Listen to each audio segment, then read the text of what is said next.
The Queen was criticized at the time for not returning immediately to the capital after the People's Princess was killed in a Paris car crash.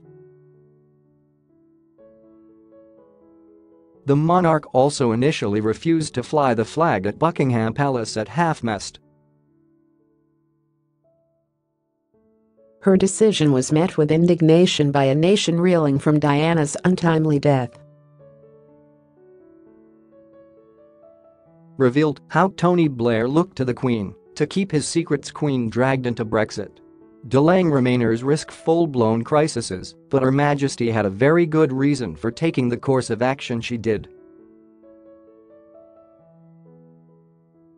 She wanted to protect young Prince William and Harry, with whom she was holidaying at the time with Prince Philip and their father, Prince Charles, at Balmoral. Eventually, the Queen did bow to public pressure and returned to Buckingham Palace a day earlier than planned. Tina Brown, author of the Diana Chronicles, told a Channel 5 documentary the Queen was adamant that her place was at Balmoral with her grieving grandsons. Read more. Meghan shows off baby bump as she marks International Women's Day. Everyone rallied around the young princess. This was the first time in a long reign that the Queen was thinking about her family before her people. We should admire her for that. Her thoughts were with her grandchildren, and she wasn't thinking about how this would be played out in the media. Royal commentator Alastair Bruce said the royal family realized there were two young boys who had lost their mother.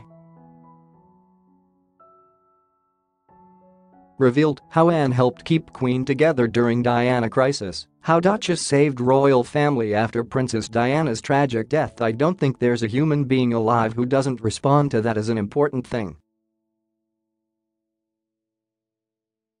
In the immediate aftermath of Diana's death, the Queen and Prince Philip did all they could to help the young princes. Ms. Brown said Prince Philip took them walking, horse riding and fishing every day, anything to take their minds off the tragedy.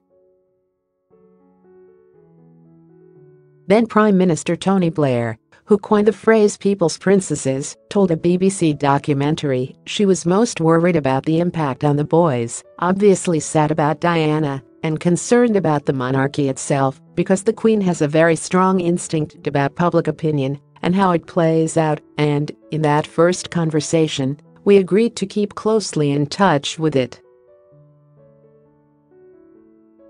I got people from my office to work very closely with the royal court and how we managed the affair over the next week